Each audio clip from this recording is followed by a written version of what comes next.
Medical सुविधाएं, medical facilities हमसे आपसे ज्यादा है और मृत्यु दर भी सबसे ज्यादा हमारे पास कम होने के बावजूद इस कोरोना काल में सबसे ज्यादा भारतीय स्टैंड किए और कोई स्टैंड नहीं किया। क्यों? क्योंकि भारत ये सनातन है। अजनाब खंड के नाम से जाना जाता था इसे, उसके पहले से है ये। बाकी तो कोलंबस आया तो अमेरिका की खोज हो गई, बाकी ये सब देश बाद में आए, लेकिन हमारा देश ये प्राचीन है, ये सनातन है और इसकी सनातन परंपरा को निभाना हमारा कर्तव्य है। आज के कुछ आधुनिकता की दौड़ में देखिए, मैं एक चीज बोलता हूं कि अंग्रेजी भाषा सीखना ये बुरी बात नहीं है, एक भाषा है। क्योंकि मैं खुद ही इंग्लिश मीडियम स्टूडेंट रहा हूं और जो मुझे बहुत अच्छी तरह आती है, इसको सब लोग जानते हैं, लेकिन मैंने अंग्रेजी भाषा को सीखा, उनकी संस्कृति और सभ्यता को बिल्कुल नहीं सीखा आज तक। मुंबई में हम लोग रहे, पले बढ़े, लेकिन बर्थडे में कभी केक नहीं काटा गया। मैं यहां आया, फिर मैंने देखा कि यहां पे अब गांव में जहां से भारत उपजता है, भारत की संस्कृति की उपज गांव है। क्योंकि 60 से मेरे ख्याल से 60 से लेकर 70% आबादी शायद भारत में की गांव में रहती होगी। क्यों? 60 से 70%। तो संस्कृति की जो उपज है ये गांव में है। और गांव में मैंने देखा कि इन आधुनिकता की दौड़ में देखा देखी, इंटरनेट, फिल्म, इन सब के माध्यम से आजकल बर्थडे में केक काटा जा रहा है। क्यों बच्चों? अगर केक नहीं कटता तो बच्चे नाराज हो जाते हैं, पापा हमारे बर्थडे में केक नहीं कटा। सही है नहीं सही है बच्चों? केक कटवाते हो, जबकि भारतीय संस्कृति में, भारतीय परंपरा में केक का कोई नामो निशान नहीं। जरा कोई केक की हिंदी मुझे बताए कि केक की हिंदी होती क्या है? किसी को केक की हिंदी पता है? बच्चों को तो पता नहीं, और कोई जो यहाँ लोग हैं उनको केक की, खुद मुझे नहीं पता है कि केक को हिंदी में कहते क्या है। जानते हो क्यों? क्योंकि केक हमारे भारत देश का है ही नहीं। भारतीय संस्कृति, भारतीय परंपरा में केक की कोई मान्यता ही नहीं है। उनको देखा हमने कि उन्होंने इतना बड़ा केक मंगाया, कुछ पता नहीं क्या डाल के उसमें बनाया, मोमबत्ती उसमें गाड़ा, ऐसे तो होता है ना, मोमबत्ती जलाया, फिर 10-20 लोग इकट्ठा होके उसमें फूंकते हैं और उससे ज्यादा थूकते हैं। अरे भाई, बिल्कुल साइंटिफिक चीज है। अगर आप जोर लगा के फूंकोगे तो थूक के कुछ कर गिरेंगे जरूर। पहले फूंकते हैं, फिर उसमें थूकते हैं, उसके बाद काट काट के सबको बांटते हैं। ये भारतीय परंपरा कभी नहीं रही। भारतीय परंपरा में जन्मदिन मनाने का तरीका दूसरा है। शुद्धता और सफाई जिसका प्रचार आज दुनिया कर रही है, सैनिटाइजेशन होना चाहिए, क्लीनलीनेस होना चाहिए, ये हमारे भारतीय संस्कृति की। अरे भाई, गंदगी तो तुम खुद मचा रहे हो। केक को काटते हो, पहले उसको, हमारे यहाँ क्या है, दीपक जलाया जाता है। क्यों? जन्मदिन में दीपक जलाकर उजाले की बात की जाती है।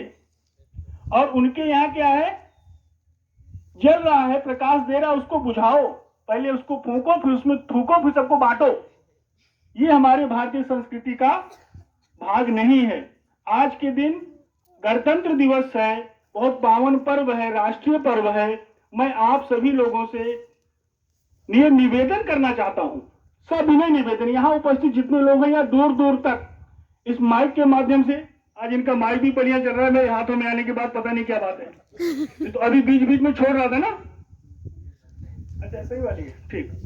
हाँ, यह माइक के माध्यम से जहां तक भी मेरी बात जा रही है, इन सभी लोगों से, सभी, यदि वो भारतीय हैं, अपने आप को भारत का अंश मानते हैं, अपने आप को भारत माता का लाल मानते हैं, तो 26 जनवरी के इस पावन पर्व पर, गणतंत्र दिवस के इस महान पर्व पर, ये हम संकल्प लें कि यदि हमारे घर में इस तरह का जन्मदिन होता है कि केक आता है, दिया जलता है, पहले फूंकते हैं फिर थूकते हैं, ये पद्धति से यदि जन्मदिन हो रहा हो, तो आज से ये संकल्प करें कि इस तरह का जन्मदिन हम नहीं मनाएंगे। हम मनाएंगे वैसे ही जैसे हमारे यहाँ शुरू से मनाया जाता आ रहा है। यदि मेरी बात पसंद आई तो जोरदार ताली बजाओ।